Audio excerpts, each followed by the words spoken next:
Hi, and welcome back again to Tim Bigham's Big Time Options, Edges and Hedges.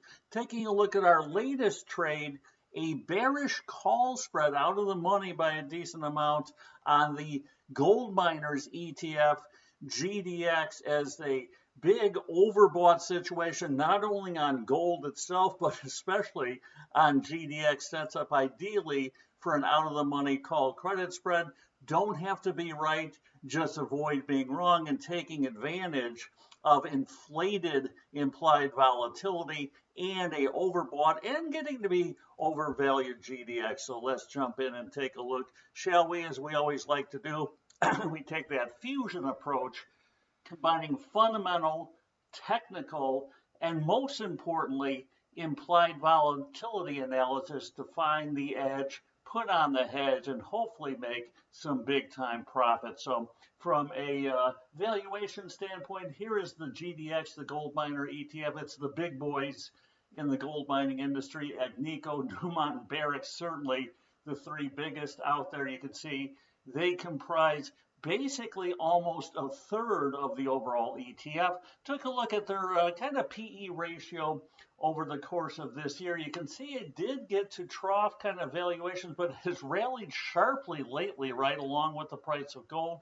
So certainly at some point, that PE ratio will begin to put a ceiling in the stock move. That's what we're banking on here. You can see going back to March when basically all these stocks, the gold stocks, topped out.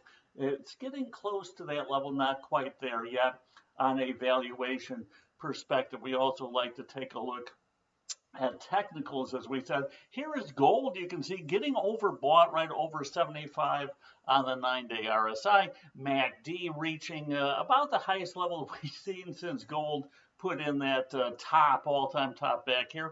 Bollinger percent be approaching 100, and you can see IV, which gold is interesting animal. When you have a up move in gold and gold stocks, right, you almost invariably see IV increase any of the commodity based ones. So certainly gold getting overbought, but GDX actually getting more overbought, as you can see here, trading at a massive premium to the 20-day moving average, right? Over 80, right?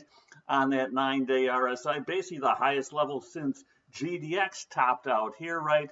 Bollinger percent B reaching extremes approaching 2, right?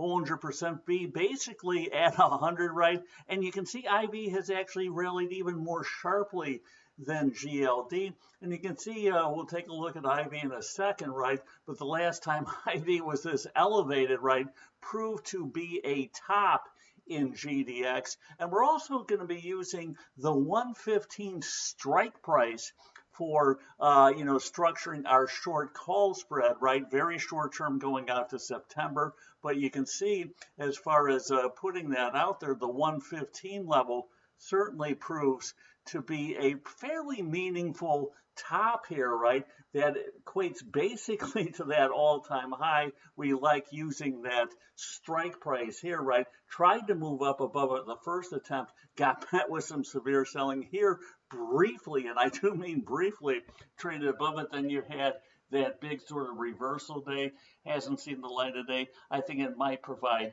a cap as well, as we always like to take a look at, right? Not only in addition to the technicals, but in the case of gold and GDX, you can do a side-by-side comparative. So here's the year-to-date kind of two graphs, right, on GDX, which is in black, right, and GLD, physical gold, the price of gold in blue. You can see that every time in the past year, right, since 2026 began, that gold stocks, GDX, got kind of out over the skis versus the price of gold, led to a short-term top in GDX, right? So the previous 4 times, all were kind of tops in GDX here. You can see these ones, right, were about 7% outperformance, right? This one previously was the biggest outperformance of 11%. Right now, currently, we're at over 13% outperformance. So certainly look for GDX to be an underperformer to gold, maybe to drop it also proved to be a top sort of signal in both gold and gold stocks. So we'll see if that holds true or not, certainly provides a decent edge here. And as we said, we always like to take a look at IV, and here you can see that 30-day IV has just exploded, right, as gold exploded over the past several days, now reaching levels we have not seen in a very long time. That means option prices are more expensive. You can see from Thursday to Friday's close, right, a big leap, especially on the short end, and that's where we played the traditional Septembers with basically less than 30 days to go by a few days, right? But you can see IV has absolutely exploded. You can see IV now basically over 50 short term, right? Going back not too long ago was trading at 40. So a huge run up in IV, the highest level we've seen by far over that time frame. Plus, interesting, we're now seeing calls trading at a premium to puts from an IV perspective, also a sign speculation may have gotten extreme, everyone rushing in to, if you will, overpay for these calls. We're more than happy to sell them to them, right? So even though IV has basically gone up about 10 points, you can see the call IV has gone up even more, about 11 points, now trading at a premium, right, to the put IV. 85% IV range, certainly elevated, right? Look at that compared to the VIX overall, which is trading near the lows of the year. So IV on GDX certainly getting elevated. I pulled off the basically September term structure vol kind of comparative here, right? You can see going back to August 11th, right? IV under 50, and then on Friday's close, right? Trading almost at 52 on the 115 strike that we are selling. So certainly a nice pickup in IV. Here is a look at the 30-day 25 delta call IV, and you can see just exploding higher. It had been trading under 50, right?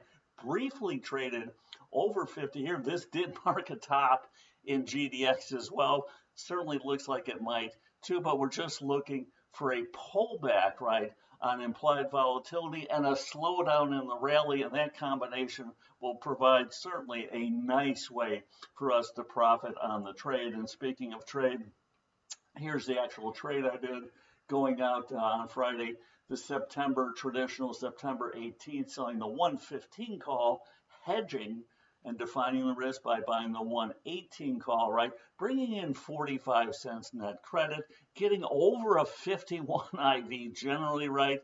GDX was at 102.60, so you can see the stock 102.60, the short strike, the 115, out of the money by 12.5 points almost, right? Or well over 12%. So that's the upside cushion. Only 28 days to go, right? IV over 51.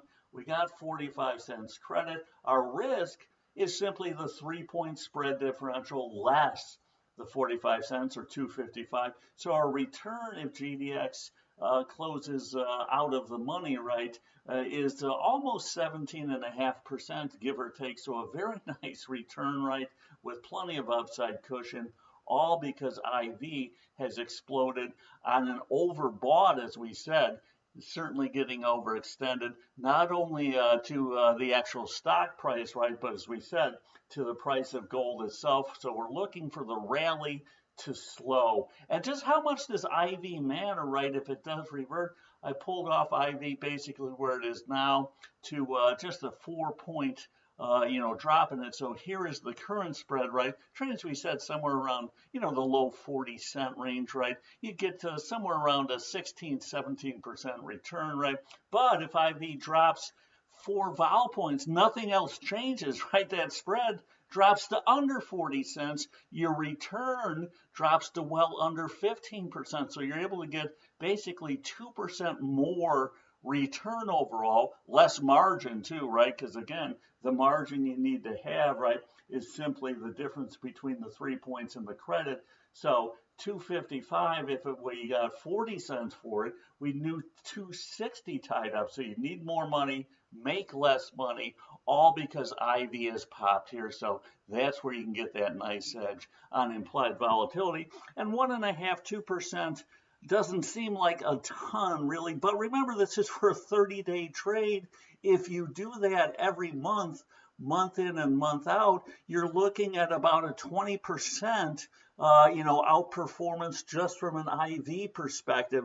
That certainly is a very nice edge as well. So we'll see how this trade works out. Plus, we always have, if need be, right, say GDX doesn't cooperate, it starts to look like it's getting out of hand some more, right, and gets above that 115, we have those shorter term, credit spreads on the put side to continue to kind of sell, right, to, as I call it, chopped wood, right? We can go out and sell a couple weeks of different spreads, right, turn it into an iron condor, an iron diagonal condor. So hopefully it provides insight into how we go about identifying trades here at big time options. But as we always like to say, trading is all about probability, not certainty. So make sure you position size accordingly. Make sure you hedge or get out, trim down when it's time. But sometimes you just got to say, what the F, and knowing that this ends badly, taking a look at all the inputs. So until next time, as always, here's the good trading. Take